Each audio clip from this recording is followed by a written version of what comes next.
అందరికీ నమస్కారం. అందాల లోగిలికి స్వాగతం. ఇప్పుడు మనం వెండి పట్టీలు అనే కథను విందామా? రచించిన వారు డివి రమణి గారు. ఇక కథలోకి వెళ్తే, ఇప్పటి వరకు వంటింట్లో అడుగుపెట్టే అవసరమే రాలేదు ఆమెకు. ఒక్కసారిగా పరిస్థితులు మారిపోయాయి. బాబును చూసుకోవాలి, భర్తకు అన్నీ రెడీ చేసి ఆఫీసుకు పంపాలి. ఒక్కర్తే పనులు చేసుకోలేక సతమతమైపోతోంది ఆమె. ఆ సమయంలో పాత సినిమా హీరోయిన్ల ఘల్లు ఘల్లుమని అడుగుల చప్పుడుతో ఇంట్లోకి నడిచి వచ్చింది ఒక ఆమె. అన్నీ తానే పనులన్నీ చేసి పెట్టేది. నెచ్చలిగా మారిపోయింది. కానీ ఇంతవరకు అమ్మ, పిన్ని ఎవరో ఒకరు బాబుని చూసుకోవటం వలన ఉదయం మెలకువ వచ్చేది కాదు. అలా అనేకంటే లేవలేకపోయాను అన్నదే నిజం. ఏయ్ రమా, బేబీ, నిద్రలేస్తావా? ప్రవీణ్ చిన్నగా తట్టి లేపుతూ ఉంటే ఉలిక్కిపడి లేచి కూర్చున్నాను. అదేంటి, కొంచెం ముందుగా లేపొచ్చుగా? మీకు లంచ్ చేయాలి, టిఫిన్ చేయాలి. అయ్యో, టైం ఎలా సరిపోతుంది? విసుగ్గా కోపంగా అన్నాను. పర్లేదులే, నేను క్యాంటీన్లో తినేస్తాను. బాబు ఇంకా లేవలేదుగా? చాలా అనునయంగా అన్నాడు. నేను 6 గంటలకే లేచాను. బాబుకు పాలు పడుతూ 10 నిమిషాలు పడుకుందామని అనుకున్నాను. అలా నిద్ర పట్టేసింది. అపాలజెటిక్గా అన్నాను. ఏమైంది రమా? పర్లేదన్నానుగా. ప్రవీణ్ గొంతు నిండా ప్రేమ, ఆప్యాయత. బాబుని చూసుకో, అదే పెద్ద పని అన్నాడు. ఇంతలో గల్లు గల్లుమంటూ గజ్జల చప్పుడు. వెనువెంటనే వీధి గుమ్మం కర్టెన్ తొలగించుకుంటూ మెరుపులాంటి ఓ స్త్రీ లోపలికి వచ్చింది. కళ్ళు చెదిరే అందం. అలాగే ఉండిపోయాను. ఎవరీమే? నేనెవరా అని చూస్తున్నావా? ఇదిగో మీ ఆయన ప్రవీణ్కి దైవం ఇచ్చిన చెల్లెల్ని. ఇంకా నా గురించి చెప్పి ఉండడు. తర్వాత చెప్తాను నేనెవరో. ముందు ఈ టిఫిన్ ప్లేట్లో పెట్టి అన్నయ్యకి లంచ్ బాక్స్ ఇదిగో అని తెచ్చినవి టేబుల్ మీద ఉంచింది. ఎందుకు సత్య ఇవన్నీ అన్నాడు. కొంచెం పుణ్యం పోగు చేసుకుందామని నవ్వింది. చక్కటి నవ్వు, సొట్టబుగ్గలు, వంకీలు తిరిగిన ఉంగరాల జుట్టు, పెద్ద వాలుజడ, నల్లటి కళ్ళు, ఇంక్ బ్లూ చీరలో కుందనపు బొమ్మలా మెరిసిపోతోంది. పాత సినిమాలో హీరోయిన్లా ఉంది. నిజంగా చెల్లెలేనా? అలాగే అనుకుంటున్నాడా? సందేహంగా ప్రవీణ్నే గమనిస్తున్నాను. నా చెయ్యి పట్టుకుని పద, పనులున్నాయి కదా అంటూ గదివైపు తీసుకెళ్ళింది. ఆ చొరవ, చనువు కొంచెం అసహజంగా ఉంది. నచ్చలేదు. మేము ఈ మధ్య ఈ ఇంటికొచ్చాం. నువ్వు పుట్టింట్లో ఉన్నావు, అందుకే పరిచయం అవ్వలేదు రమా అంది. కొత్త వాళ్లతో అంత వెంటనే కలవలేను. పైగా ఆ చనువు, చొరవ ఎందుకో అసహజంగా అనిపించలేదు. బిడియంగా ఉంది. ప్రవీణ్ టిఫిన్ తినేలోపు స్టవ్ మీద పాలు కాచి కాఫీ కలిపి అన్నకిచ్చిరా అని నా చేతిలో పెట్టింది. ప్రవీణ్ కాఫీ తాగి ఆఫీస్కి వెళ్ళిపోయారు. ముందు గుమ్మం తలుపు వేసి వంటగదిలోకి వచ్చాను. సత్యం అంత సులువుగా పనులన్నీ చేసేస్తుంటే ఆశ్చర్యంగా చూస్తూ ఉండిపోయాను. బాబుకి స్నానానికి బకెట్లలో నీళ్లు పెట్టుకుని కాళ్ళ మీద పడుకోబెట్టుకుని నూనె ఎలా రాయాలో, తర్వాత పిండి రాసి ఎలా నీళ్లు పోయాలో చెబుతూ స్నానం చేయించింది. మెత్తటి టవల్తో తుడిచి పౌడర్ అద్ది బుగ్గను చుక్క పెడుతూ నా బుగ్గ మీద కూడా పెట్టి నవ్వింది. ఆ నవ్వు, ఆ చర్యల్లో ఆత్మీయతకి అప్రయత్నంగా సత్య పట్ల కొద్దిపాటి అభిమానం చోటు చేసుకుంది. ఎంత అందమైన నవ్వు ఈమెది! నాకెందుకండి అన్నాను మొహమాటంగా. అండీలు, గిండీలు, మీర్లు లాంటివి వద్దు రమా, సత్య అని పిలువు చాలు. నీకు పని వచ్చేదాకా నేనొచ్చి సాయం చేస్తానే అంది. తలూపాను అలాగే అన్నట్టు. నాకు ఏ పని రాదే, ఎలా చేసుకోగలనా అని నిన్నటి వరకు నాకే తెలియని ఒక దిగులుండేది. ఇంతవరకు అందరూ ఉన్నారు. అమ్మ వాళ్ళకి బెంగళూరు ట్రాన్స్ఫర్ అయింది. మరో నెల్లాళ్ళకి మావయ్య గారు వాళ్ళకి రాజమండ్రి ట్రాన్స్ఫర్ అయింది. నాకు ఎప్పుడూ చదువు తప్ప అమ్మ ఏనాడు నన్ను వంటగదిలోకి రానీలేదు. పని అంతా అత్తయ్య గారు, అమ్మ చేసేవారు. దాంతో నాకు ఈ పనులు చేసుకోవడం వంటబట్టలేదు. బీఎస్సీ, బీఎడ్ కూడా చేశాను. కనీసం ఓ 2 ఏళ్ళు జాబ్ చేసి పెళ్లి చేసుకోవాలని నా ఆశ. కానీ హఠాత్తుగా దూరపు బంధువులు వాకబు చేసుకుని ఇంటికొచ్చి మరీ నన్ను పెళ్లి చేసుకుంటామని అడిగేసరికి మా నాన్నగారి ఆనందానికి హద్దులు లేకుండా పోయాయి. ముఖ్యమైన కారణం వాళ్ళు కట్నం కూడా వద్దు అనటం. చాలా గొప్ప ప్రైడ్. నేను ఫీల్ అయ్యాను. అంతగా ఇష్టపడి పెళ్లి చేసుకుంటానంటే ఏ ఆడపిల్ల తల్లిదండ్రులు సంతోషించరు? పెళ్ళికి ముందు మమ్మల్ని మాట్లాడుకోమంటే అడగటానికి ప్రశ్నలు తోచలేదు. నాకే సందేహాలు లేవు. కానీ కొన్నాళ్ళు దిగులు పడ్డాను. నా జాబ్ చేయాలన్న కోరిక కలగా మారిపోయిందే అని. కానీ మంచి జీవితం అన్నది అంతకంటే ముఖ్యం అని సరిపెట్టుకున్నాను.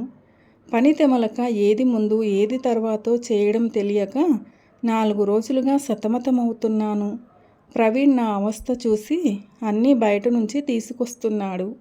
అవి నాకేవీ నచ్చడం లేదు. ఈ బాధలు ఎవరితో చెప్పుకోవాలి? ఇటువంటి కష్టకాలంలో సత్యవతి రాక నన్ను ఆపదల నుంచి గట్టెక్కించేందుకే అనిపించింది. ఒకలాంటి రిలీఫ్. ఇంచుమించు రోజు 10 గంటలకి గల్లు గల్లుమని మువ్వల చప్పుడు చేసుకుంటూ ఓ పాట హమ్ చేసుకుంటూ సత్యవతి వచ్చేది. సరదాగా కబుర్లు చెప్తూ నా చేత అల్లరి చేయిస్తూ పనులు చేయిస్తూ నాకు జీవితం పట్ల ఒక అర్థాన్ని, బాధ్యతలని నిర్వహించటంలో ఆనందాన్ని చెప్పింది. కొద్ది కాలంలో ఎంతో ఆత్మీయత నింపిన చక్కటి అనుబంధం కలిగించింది. నాకు అంతుబట్టనిది ఒక్కటే. సత్య 5.6 అడుగుల ఎత్తుంటుంది. వాళ్ళ ఆయన జగన్ 5.5 అడుగులు ఉంటాడేమో. సత్య పక్కన నిలబడితే ఏమాత్రం బాగుండడు. అసలు అతన్ని ఎలా పెళ్లి చేసుకుందో అనిపించేది. నా ఆలోచనకి మరో కారణం కూడా వచ్చి జత కలిసింది. జగన్కి ఒక డొక్కు స్కూటరు ఉంది. వీధి చివర ఆ స్కూటర్ చప్పుడు వినబడగానే స్విచ్ ఆఫ్ చేసినట్టు ఎవరో ఊదేసినట్టు సత్యమొహంలో నవ్వు మాయమైపోయేది. పెరట్లోకి పరుగున వచ్చి మా రెండిళ్ల మధ్య ఉన్న చిన్న పిట్టగోడ మీద కూర్చుని అటు దిగి అతను వచ్చేసరికి వాళ్ళింట్లోకి మాయమైపోయేది. బ్లూ కర్టెన్ దింపేసే ఉండేది. మర్నాటి వరకు చడీ చప్పుడు ఉండేవి కావు. మా అత్తగారు వెళ్తూ సత్యవతి సాయం తీసుకో, కానీ వాళ్ళ పర్సనల్ విషయాలు పట్టించుకోకు, కల్పించుకోకు, కొంచెం దూరం పెట్టు అని చెప్పారు. అలా ఎందుకు అన్నారో అప్పుడు అర్థం కాలేదు. అలా చేస్తే మనుషుల్ని వాడుకోవటంలోకి రాదా? అది తప్పు కాదా అనిపించింది. కాలం ఎవరితో సంబంధం లేకుండా తన పాటికి తను కదిలిపోతూనే ఉంది. ఒకరోజు సత్య రోజులా 10 గంటలకు కాకుండా మధ్యాహ్నం 1 గంట వరకు మా ఇంటికి వచ్చింది. ఒక కన్ను కమిలిపోయింది. చెంప కూడా వాచిపోయింది. ఎంత అడిగినా దాటేసిందే తప్ప చెప్పలేదు. ఉదాసీనంగా ఎటో చూస్తూ నా తలమించి వెనక్కి చూస్తూ అలా కూర్చుంది. కాసేపు ఉండి వెళ్ళిపోయింది. సత్యని అంత డల్గా ఎప్పుడూ చూడలేదు. ఓ మాట మంతి లేదు, నవ్వు లేదు. 2 రోజులుగా సత్య రాలేదు. ఆ మర్నాడు ఉదయాన్నే పెద్ద పెద్ద అరుపులు, ఏడుస్తున్న చప్పుడు వినిపించింది. దాంతో మెలకువ వచ్చింది. టైం చూస్తే 6 గంటలయ్యింది. పెరట్లోకి వచ్చాను కంగారుగా. సత్యవతిని జగన్ కొడుతున్నాడు. అతని తల్లిదండ్రులు నిలబడి చోద్యం చూస్తున్నారు. నాకు అర్థం కావటానికి చాలాసేపే పట్టింది. ప్రవీణ్ నన్ను లోపలికి లాక్కొచ్చి తలుపులు వేసేశాడు. ఉష్, ఎవరన్నా చూస్తుంటే ఇంకా ఎక్కువ చేస్తాడు రాస్కెల్ అన్నాడు. అదేమిటి, ఆపరా అతన్ని చూస్తూ ఉండటమేనా? కళ్ళల్లో నీళ్లు తిరుగుతుంటే అన్నాను. ఇలాగే అడ్డు వెళ్ళి వాడిని కొట్టాను కూడా. కల్పించుకోవద్దు అని సత్యనే అంది. నీకేం తెలీదు, ఈ విషయం ఇక్కడితో వదిలేయ్ కటువుగా చెప్పాడు. ఇంకా ఎన్నో ప్రశ్నలు అడగాలని ఉంది. జవాబు రాదని అర్థమై లోపలికొచ్చేసి అన్యమనస్కంగానే పనులు చేసుకుంటున్నాను. సత్య పక్కనే ఉండి నాకు అన్ని పనులు ఎలా చేసుకోవాలో చెబుతున్నట్టుంది. నా ఆలోచనల్లోంచి సత్య తప్పుకోవటం లేదు. ఇంటి పనులు, బాబు పనులు పూర్తి చేసుకున్నాను. మంచం మీద పడుకుని ఉన్నాను. ఆకలి అనిపించలేదు. తినబుద్ధి కాక తినలేదు కూడా. గల్లు గల్లుమంటూ గజ్జెల చప్పుడు. చటుక్కున లేచి తలుపు తీశాను. కిన్న వదనంతో ఎదురుగా సత్య. చెయ్యి పట్టుకుని లోపలికి తీసుకొచ్చి తలుపు వేసేశాను. ఒక్క క్షణం ఆగి, నిన్నటి నుంచి ఏం తినలేదు రమా. ఆకలేస్తోంది, కళ్ళ నీళ్లతో అంది. చప్పున దగ్గరకు తీసుకుని హత్తుకున్నాను మనసుతో. ఆ స్పర్శతో మాటలకు అందని ఓదార్పునిచ్చే ప్రయత్నం నాది. కంచంలో అన్నీ పెట్టి తెచ్చి ఇచ్చాను. కళ్ళు తుడుచుకుని నెమ్మదిగా తింటోంది. సగం తిన్నాక కంచం పక్కన పెట్టి చేతుల్లో మొహం కప్పుకుని వెక్కి వెక్కి ఏడ్చింది. నిస్సహాయత, ఆవేదన, దుఃఖం. సత్య, సత్య, చెప్పు, ఏమైంది? ఎందుకు ఇలా జరుగుతోంది? చెప్తే నీ మనసు కుదుట పడుతుంది బతిమాలుతూ అన్నాను. సత్య పెదవుల మీద ఓ శుష్క దరహాసం. ఏం చెప్పను? నిజానికి ఒక ధర్మానికి కట్టుబడ్డ నేరం ఇది. అదేమిటి? ఆశ్చర్యంగా అడిగాను. అవును రమ, నాకు తల్లి లేదు. చాలా చిన్నప్పుడే చనిపోయింది. నాన్నే పెంచారు. ఆయనకి క్యాంపుల ఉద్యోగం. ఇంట్లో వంట మనిషి, పనమ్మాయి ఉండేది. 2 వీధులకి అవతల మా అత్త ఉంటుంది. అత్తకి నేనంటే ప్రాణం, బావకి కూడా. నా డిగ్రీ చదువు పూర్తి అయ్యాక బావకిచ్చి పెళ్లి చేయాలని పెద్దవాళ్ల ఆలోచన. బావ నాకంటే 10 ఏళ్ళు పెద్ద. అంత చనువు ఉండేది కాదు. ఇంటికొచ్చిన నాన్నతో కాసేపు మాట్లాడి నా చదువు గురించి అడిగి కావలసినవి తెచ్చిపెట్టి వెళ్ళిపోయేవాడు. మా నాన్నగారు క్యాంపు నుంచి వచ్చే ముందు రోజు పళ్ళు, స్వీట్స్ లాంటివి పంపించేవారు. అవి తీసుకుని జగన్ వచ్చేవాడు. ఇంచుమించు వారంలో 4 రోజులు వచ్చేవాడు. ఏదో ఒక వంక పెట్టుకుని సరదాగా మాట్లాడేవాడు. ఎవరితోనన్నా మాటలు పంచుకోవాలని, స్నేహంగా ఉండాలని మనసు కోరుకునే తరుణంలో జగన్ నా కోసం సుందరలోకం చూపించాడు. ఒక లాలన, ఒక దగ్గరితనం ఉండేది. ఆత్మీయత, తీపి కబుర్లు. ముందు బయటికెళ్ళి కావలసినవి తెచ్చుకునేదాన్ని. అవన్నీ తనే తెచ్చిపెట్టి దగ్గరయ్యాడు. నాకు తెలియకుండానే అతనికి వశమైపోయాను. సంపాదన లేదు. అయినా అదొక కారణంగా అనిపించలేదు ఆ రోజున. డిగ్రీ అవగానే అత్తయ్య, మామయ్య, బావ పెళ్లి మాటలకొచ్చారు. ఏం జరగనట్టు బావని పెళ్లి చేసుకోవచ్చు. నాకు మనసొప్పలేదు. రమ, నిజాయితీగా జరిగింది చెప్పాను. అది ధర్మం కాదా? నువ్వు చెప్పు. నమ్మగలవారమా? బావ ఏమన్నాడో తెలుసా? పిచ్చిదానా, వాడిని పెళ్లి చేసుకున్నా నువ్వు సుఖంగా, సంతోషంగా ఉండలేవు. జరిగింది పీడకలలా మర్చిపో. నేను నిన్ను పెళ్లి చేసుకుంటాను అన్నాడు. నువ్వు చెప్పు, నేను తప్పు చేశానా? నాన్న పెళ్లికి ఒప్పుకోలేదు. జగన్తో బయటికి వచ్చేసి గుళ్ళో పెళ్లి చేసుకుంటున్నప్పుడు కూడా నాకు అర్థం కాలేదు. ఎవరో 4 ఫ్రెండ్స్ తప్ప ఆ పెళ్లికి అతని తల్లిదండ్రులు కూడా రాలేదు. మొదట్లో బాగానే ఉండేవాడు. మా బావ వచ్చి నన్ను, నా సంసారం చూసి కళ్ళనీళ్లు పెట్టుకున్నాడు. బాబుని ఇచ్చేయి, పెంచుకుంటా అన్నాడు. అప్పట్నుంచి నా మీద అనుమానం. పాలవాళ్ళు, పనివాళ్ళు, పొరిగింటి వాళ్ళు ఎవరితో మాట్లాడినా కొట్టి చంపేస్తాడు. సత్య ఆగింది. ఏమని ఓదార్చాలి? అదెంత పెద్ద జబ్బు. దానికి మందు ఉందా? అతనికి ఇన్ఫీరియారిటీ. అందుకే అంతగా బాధ పెడుతున్నాడు. కొంతసేపు ఉండి వెళ్ళిపోయింది. 1 వారం రోజులు నేను అమ్మ వాళ్ళ ఊరెళ్ళాను. ఫోన్ చేసినప్పుడల్లా సత్యవతి గురించి అడిగేదాన్ని. ప్రవీణ్ కసురుకునేవాడు. అమ్మతో బెంగళూరులో షాపింగ్ చేస్తూ సత్యవతికి, సత్యవతి కొడుక్కి గిఫ్ట్లు కొన్నాను. ఎప్పుడు వెళ్తానా అని ఎదురు చూసి మరీ ఇంటికి వచ్చేశాను.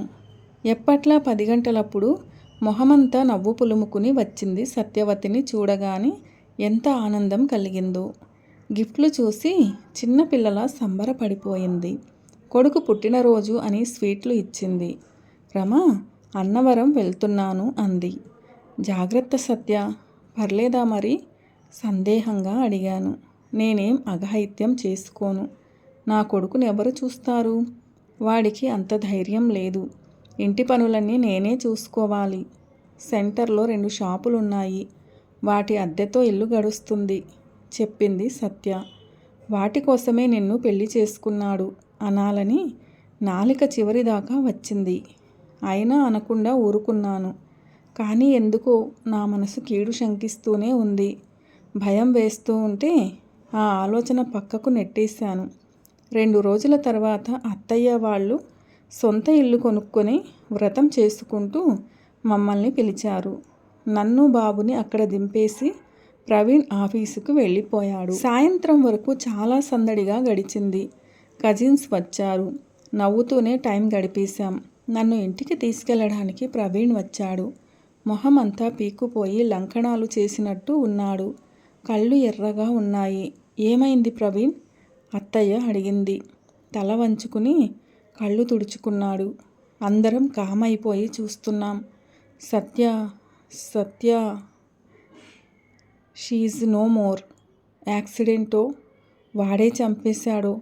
వంటగదిలో కిరోసిన్ స్టవ్ మంటలు వచ్చి అంటుకుని ఒళ్ళు కాలి చనిపోయింది. మాటకు మాట పేరుస్తూ అన్నాడు. సత్య, నో. పెద్దగా అరిచాను. నేను భయపడ్డంతా అయ్యింది. గుండె పగిలిపోయేలా ఏడుస్తూ ఉన్నాను. అత్తయ్య నన్ను ఊరుకోబెడుతూ కుర్చీలో కూర్చోబెట్టి మంచినీళ్ళు పట్టింది. అత్తయ్య, అయ్యో సత్య, అత్తయ్య ఎంత మంచిదో పొట్టన పెట్టుకున్నాడు. నేను వెళ్ళాలి, నేను చూడాలి అని లేవబోతుంటే ప్రవీణ్ వారించాడు. పిన్ని, తను చూడలేదు, ఇక్కడే ఉండనీయండి, 2 రోజుల తర్వాత తీసుకెళ్తాను అని పిలుస్తున్నా వెనక్కి చూడకుండా వెళ్ళిపోయాడు. కంటికి మంటికి ఏకధారగా ఏడుస్తూనే ఉన్నాను. సత్య పిలుపుకి అందని తీరాలకు, పేరు తెలియని లోకాలకి వెళ్ళిపోయింది. గాలిలో కలిసిపోయింది. ఒక జ్ఞాపకమై మిగిలిపోయింది. నీలం చీరలో నవ్వుతూ ఎటు చూసినా తనే నాకు కనిపిస్తోంది. గుర్తుకొస్తూనే ఉంది. 2 రోజుల తర్వాత ఇంటికెళ్ళాను.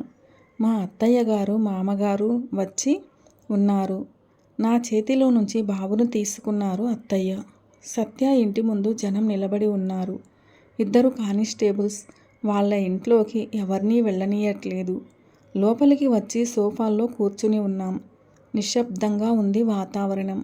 ఇంతలో టకటకా బూట్ల చప్పుడు చేస్తూ ఎస్ఐ వచ్చి లాఠీతో తలుపు మీద కొట్టాడు.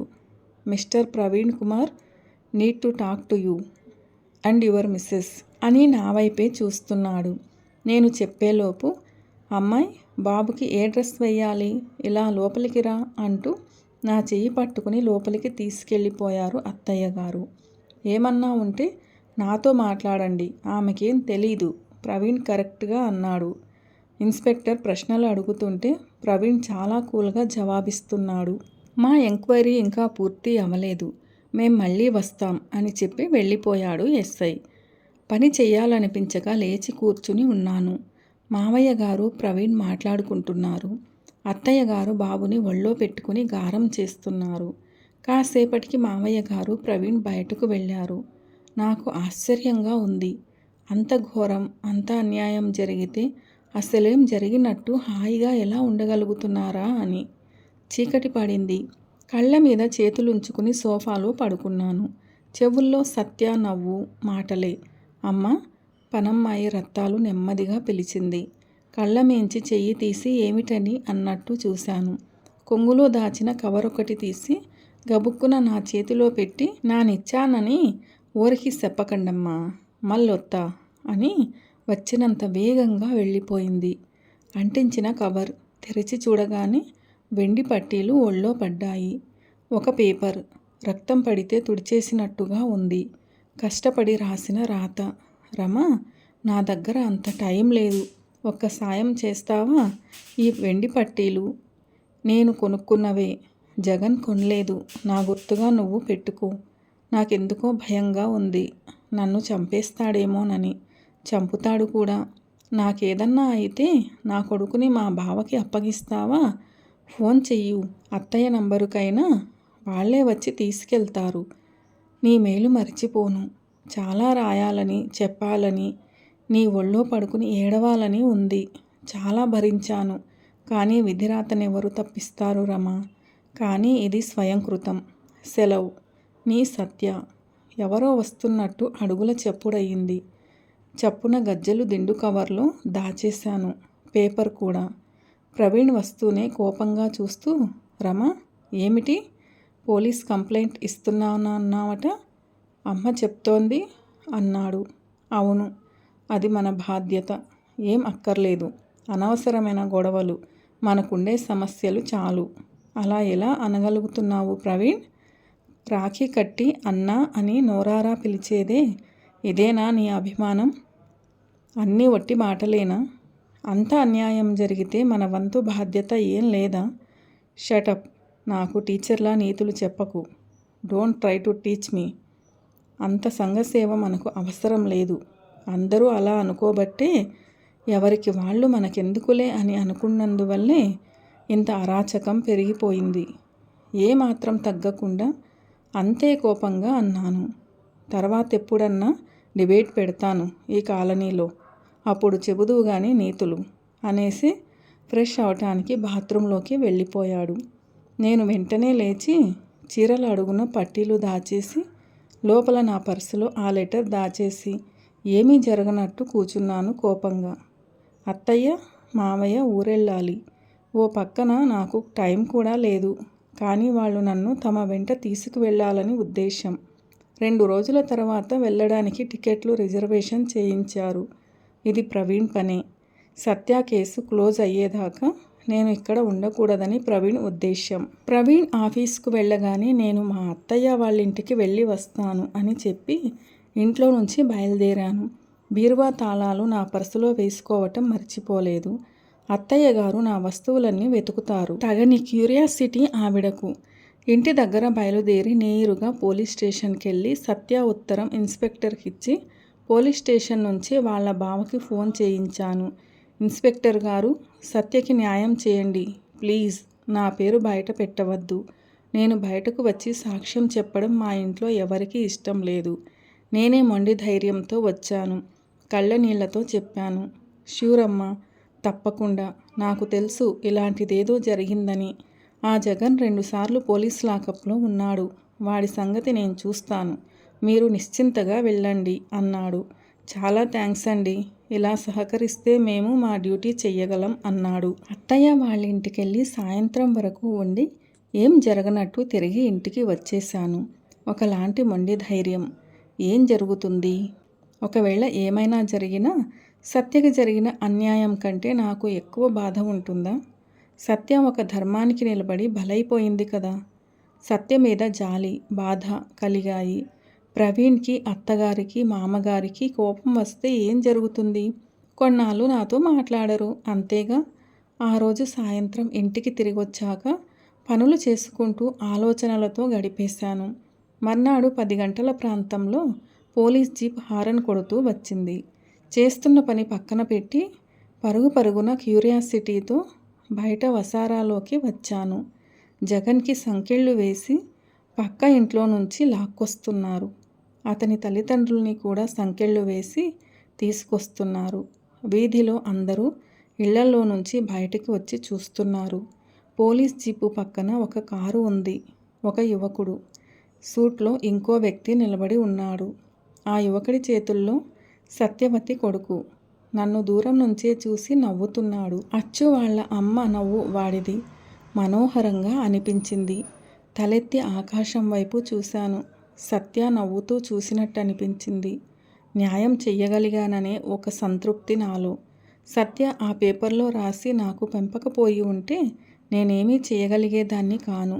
రత్తాలు ధైర్యంగా నిలబడి జగన్ చేసిన దుర్మార్గాలన్నీ ఒక్కొక్కటిగా ఇన్స్పెక్టర్కి వర్ణించి చెప్తోంది. ఇన్స్పెక్టర్ నా వైపు చూసి సెల్యూట్ చేశాడు.